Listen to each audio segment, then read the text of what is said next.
Okay? So that's the next thing you have to prove. You don't get around this. Okay? And the third thing you have to demonstrate once you've gotten to the first two proofs is that this God is even aware of our existence. Now, think about that for a moment. Understand how big the universe is.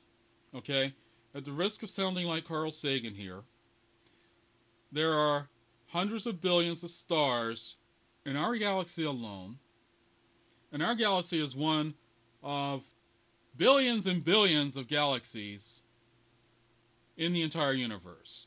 Okay, I'm sure all of you have seen the Hubble Deep Field, and that is just totally astounding. They picked a small area of unremarkable space to aim the Hubble telescope at, and left it aimed in an area over the space of a few days to gather the photons. Okay, and they produce a remarkable image that was full of galaxies. Full of galaxies. Okay? And this is astounding. Just in some dark area of the sky that nothing appears to be, it's full of galaxies. You know, when David Bowman stepped through the Stargate in 2001 and he said, "My God is full of stars." That's nothing. My word, it's full of galaxies! So, in this big universe, it's full of more galaxies than we can humanly comprehend. Why on earth would a transuniversal being that supposedly is responsible for this immense universe, why would he even be aware of our existence any more than we are aware of the existence of bacteria on our finger? I mean, we kind of know it's there, but are we aware of any individual bacteria? Do we even care? Do we even think about it on a daily basis? I don't think so. Most people don't, unless you're a microbiologist, a virologist, or somebody who actually works in the field where you're dealing with that sort of thing.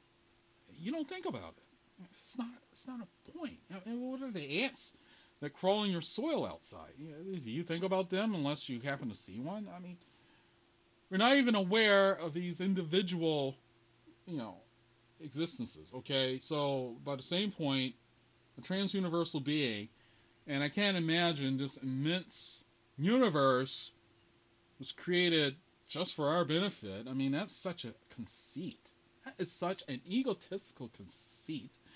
If any of you Christians out there believe that nonsense, okay? This immense universe was created just for us? I'm not buying it. No, it's just ridiculous. All right? So there must be bazillions of life forms out there throughout the universe. And I think that's extremely likely, even though we don't have any direct observational evidence. We can infer that that's a very likely possibility because the same laws of physics and chemistry that exist here in our little neck of the woods, I would have a hard time imagining that to be unique in a galaxy that's full of 100 billion stars, in a universe that's full of hundreds of billions of galaxies. Okay, the numbers are so immense that it had to have just from the laws of averages alone and what we understand of astrophysics, etc. It must have happened many more times. Some type of life. It won't look like us, most likely. DNA may be completely different. But, there's got to be other occurrences out there. We're not the only story here, folks. Sorry, I'm not buying it. Like I said, this is a hypothesis. But it comes from sound reasoning and science, okay? While we cannot make a direct observation, we can infer from what we do understand that this most likely would be the case. All right. So that's a different thing than going totally on faith when there's no observational evidence whatsoever. None. Zilch. Zero. Okay. So, be that as it may, you Christians have three issues there, and you haven't even gotten to the first base, let alone the other two bases. Okay? And that's not even talk about the home run.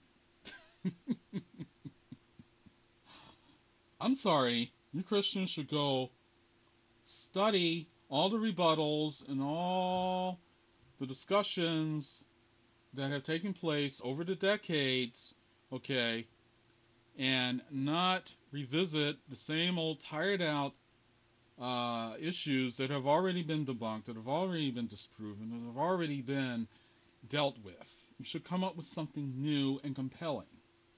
You either come up with something new and compelling to attract the attention of somebody like me and, you know, everybody else, or you just admit it that you have no grounds to stand on and stop wasting our time. Stop deluding people. Stop lying to them. Stop taking advantage of ignorance. Okay? Because that's horrible to take advantage